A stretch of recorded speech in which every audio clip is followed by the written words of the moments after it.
Hey guys, and welcome to the channel. First of all, I just want to say thank you to all your support.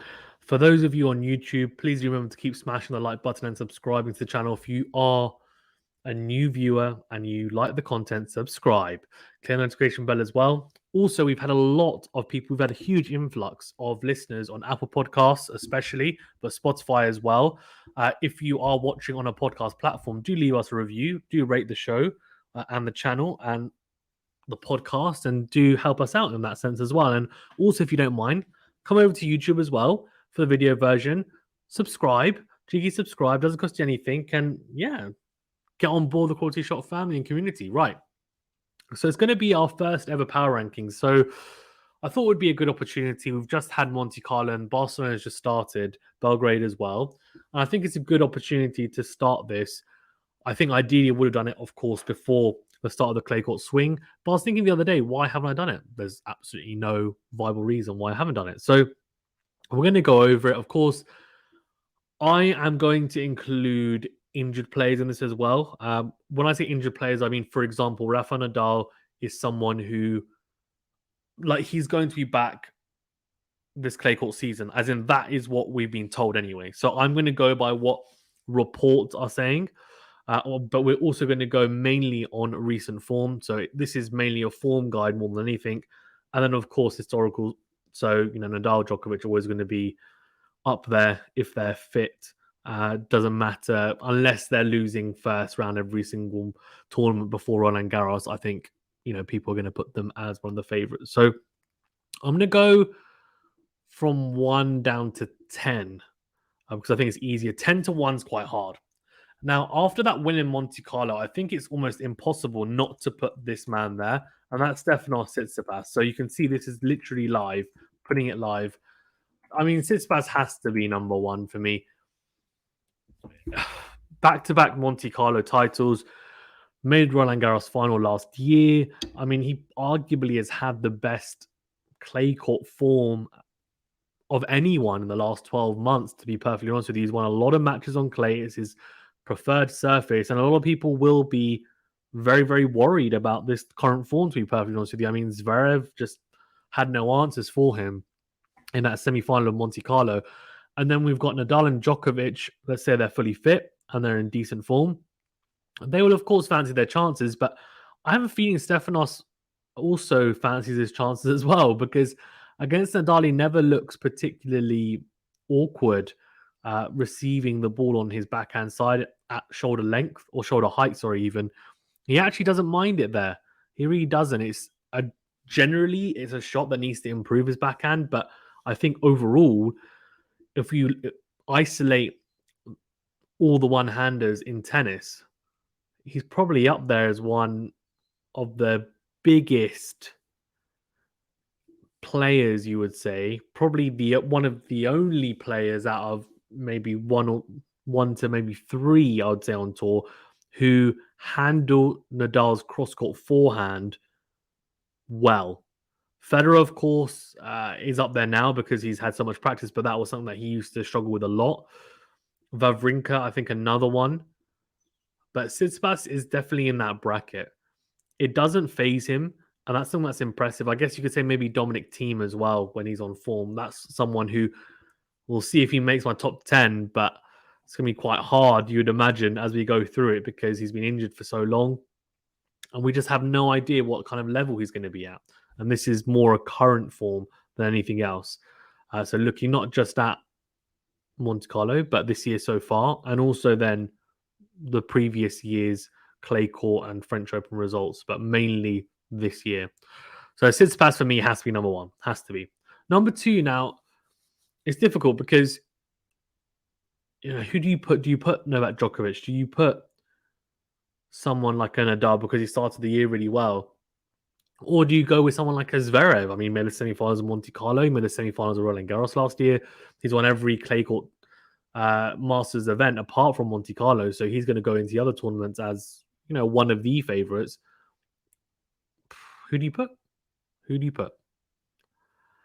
For me, I think you have to put Novak Djokovic. He's the reigning champion at Roland Garros.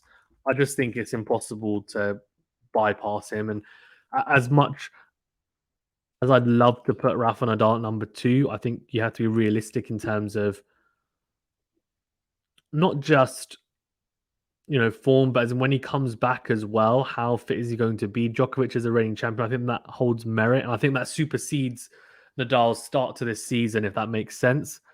If we look at it currently, I think Djokovic would have started before the clay court swings, began as number 1, just because he's a reigning champion on this surface, or this surface's Grand Slam at Roland Garros, the French Open in Paris. So I think he has to be there. He has to be there.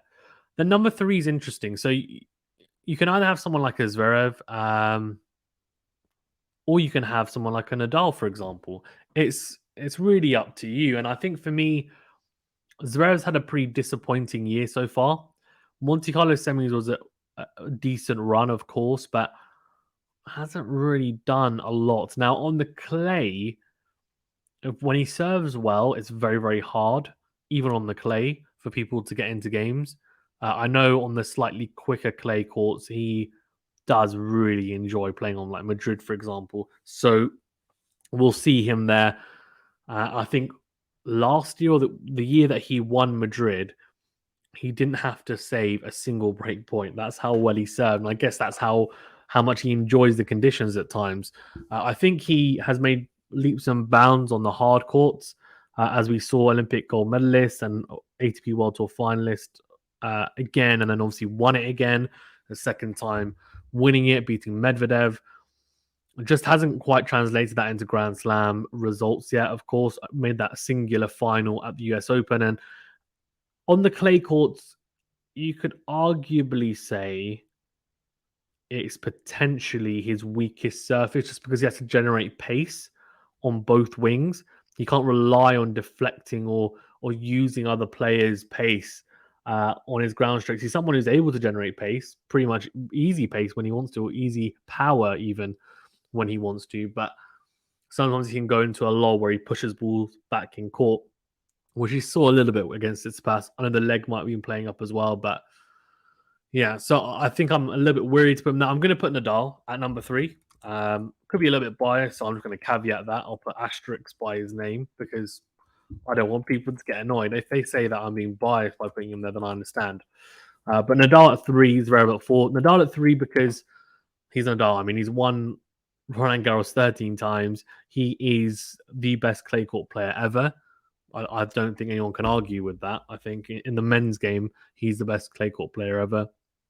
He's had a fantastic start to the year. Yes, a different surface on the hard courts, but in Indian Wells, where it started to slow down, of course, he had some success. I mean, didn't play particularly well there, to be perfectly honest with you, but still played pretty well, considering, I guess.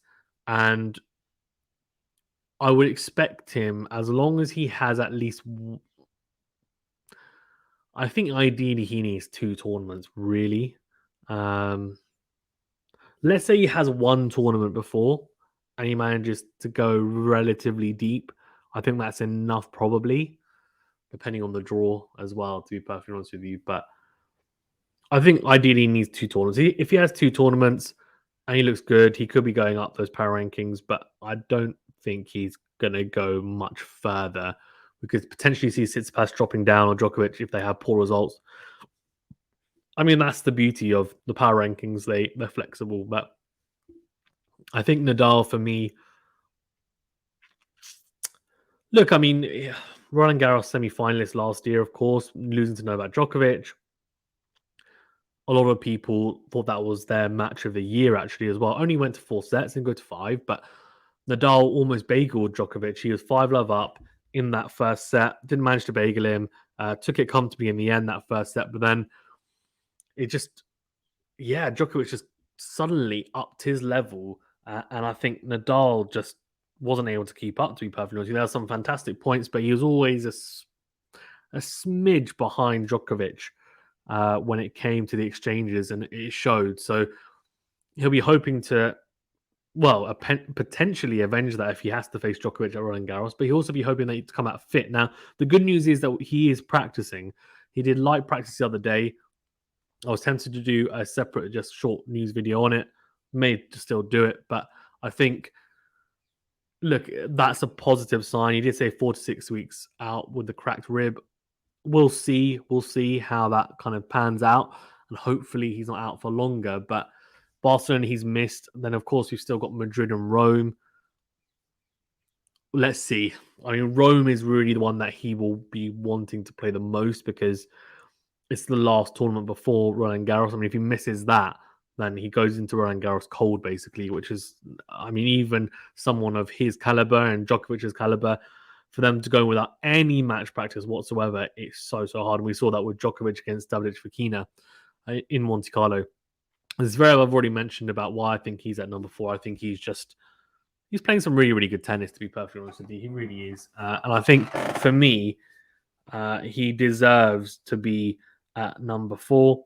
I think for me, it's one of those things that I just look at this and I just think there's so many good players, right, on tour, but there's not a huge amount of incredible clay court players, like players that you think these guys are going to be incredible. Now, I'm going to talk about Alcaraz now, and whether he should be at number 5, I'm not 100% sure. He doesn't have a great track record, but that's because he's very, very young, of course, last year, but he also won in Rio, which was on clay. He just doesn't seem to have that volume of work, right, on the clay, but that's just because he's so young, to be perfectly honest with you. So I think it's a bit harsh to say that, he shouldn't be there. But what I would say is that Alcaraz has had a very, very good start to the season. He's had a huge start to the season. And I think for me, it's definitely a chance for him in these next clay court tournaments to kind of show, look, I am a real contender here. So it's up to you. You can either go with Alcaraz is an option, but then you've got someone like Yannick Sinner. Now, Yannick Sinner had a fantastic, I thought he had a really good Monte Carlo tournament. I thought he played some really, really good tennis. Just didn't quite manage to do enough, of course, against Zverev in the quarterfinal. But he was so close, wasn't he? So close. Took him to the final set tiebreaker. Pushed. He was playing with blisters as well. Should he be in there? Maybe. He's been playing that well. I'm going to go Sinner first. I think Sinner warrants being at number 5. I think he's shown historically as well how much he loves the clay, and I think he has that volume of work in comparison to Alcaraz. But then at number 6, I am going to put Alcaraz. I think Alcaraz deserves to be there. He won Miami. It's a different surface, yes, but he's shown leaps in. Well, he's shown, I think, the quality, and there's that eye test, isn't there? That everyone can see. Look, he is playing really, really well. He deserves to be there, and I think he definitely deserves to be there. I mean, there's absolutely no doubt in my mind that Alcaraz deserves to be at number 6. And we're talking about this obviously purely from looking towards the French Open, the clay courts, but looking at current form and how we think their form is translating onto the clay. I think Alcaraz, of course, I personally think his game is actually more suited to the hard courts and even potentially grass if he manages to move well enough on it, but we'll see. But he does have a good enough game that he should be an all-court player and he should be very, very competitive on the clay court. So that's my thinking behind it all, to be perfectly honest with you. That's what I'm thinking anyway, around it. And I think that's definitely a reasonable thing to think. A lot of people are thinking that he's a favorite to win Roland Garros. I think it's way too early. Let's see how he does in the clay court swing, and then we can assess. He hits the forehand and has variations on the forehand with huge enough topspin that he should have success. The backhand's solid enough. I think the serve needs some work, especially some of the 1+ play. That's something he needs to work on, and also the choice of serve at times. I feel like even on clay, just really relies on the kick serve, even on first serves, which I just think you're serving at 90 miles an hour out wide to the backhand. I get why you're doing it, but maybe you can put a bit more pop on that first serve, right? You can still hit it with a bit with some kick on it with some topspin. Doesn't need to be a second serve though, which it almost ends up being. So I think he needs to look into that as well. But he's improving and he keeps on impressing. Then I think Casper Ruud's got to go in there. Of course, Casper Ruud had a really, really tight match against Holger Rune, then went out early to Dimitrov in Monte Carlo, who is a very, very good player when it comes to Monte Carlo. It is his home. He had his parents there. And by the way, he's not going to be in my top 10, just going to tell you now, but probably, well, he's not. But Dimitrov, I was really impressed with in Monte Carlo, and I do think his one-handed backhand, he has improved dramatically in the last few months, especially on the clay. I was really, really impressed with how he was hitting it in Monte Carlo, and I really hope he continues to feel good about his game. He said he's worked a lot on specific things, and he's really put the hard yards in, and it definitely showed. He was close to beating David Fokina, and in the end, I thought a really, really good display.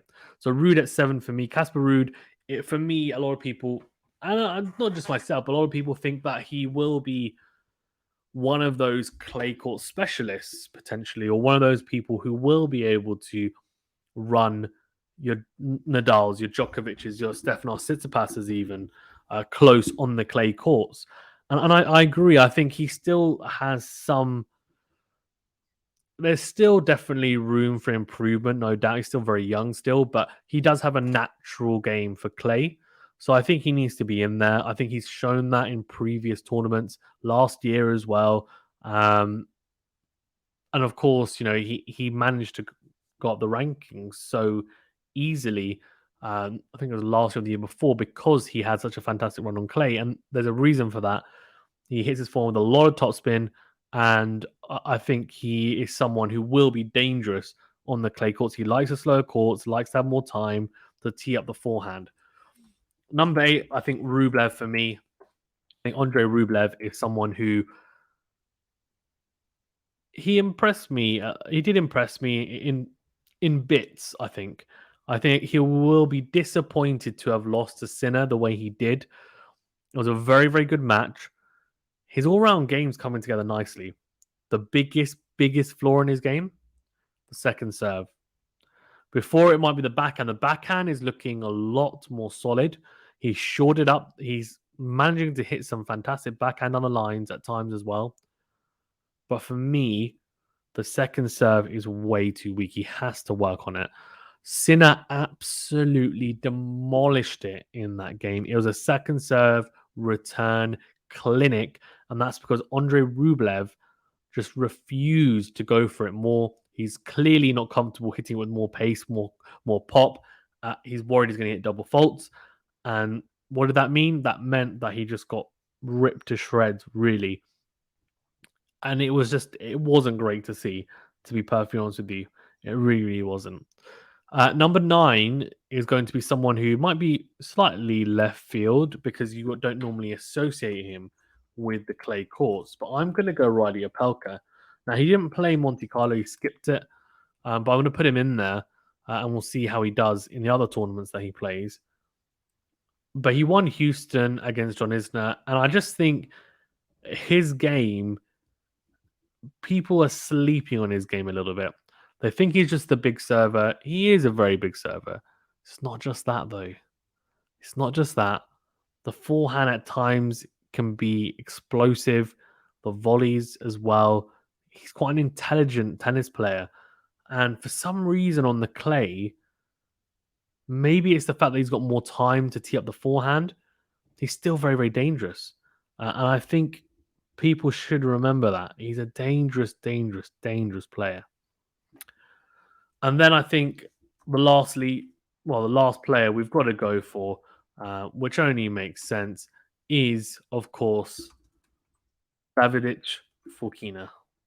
I mean, what a run at Monte Carlo. Fantastic to see. It really, really was. When you just watch it and you just think, this guy is absolute class. Like, absolute class. Just the way that he was playing, whether he was able to fight really in every single aspect of the word was just incredible to see. And I was really, really impressed with him. Really, really impressed. I just thought, look, this guy clearly wants it. He's not someone who's afraid. And I thought that was fantastic to see. For me, he is a phenomenal talent, actually. And I don't mind saying phenomenal because I just think he seems to have a little bit something about him, and it's not as much as say someone like Alcaraz, where you just think, okay, this guy is just elite, right? As in he will be elite. He's going to be a one-on-one. But I can see David Fokina being a top 10 player. That's what when I say phenomenal, that's what I mean. I think I'm comparing him almost to the club players and people that I play with, and I just think in just the way that he plays and how he is, David Fokina, I think he'll be a top 10 player. And I think he rightfully takes his mantle at number 10, making the final of Monte Carlo, beating Djokovic, beating, some pretty good players on the way to the final as well. Dimitrov was in good form, I thought, and it was a good win. So I think it's a solid pick at number 10. Let's see how this changes. I think obviously honorable mentions to people like Hurkacz, had a really poor record on clay, a losing record on clay last year, 4-7, I think it was, or 1-4 even. Sorry, he had a good run at Monte Carlo as well. Good to see him playing well, served fantastically. His all-round game that you wouldn't expect to be suited to clay, but he has success. So let's keep an eye on him. And then of course you've got other people like Taylor Fritz, who again made a little run here. Just gassed out, really, to be perfectly honest with you. Daric Fokina playing too well in the end. And he's won his first Masters title at Indian Wells. I think he will be pretty good on the clay. And I also think Sebastian Korda will be as well. He lost Taylor Fritz, beat Alcaraz, though.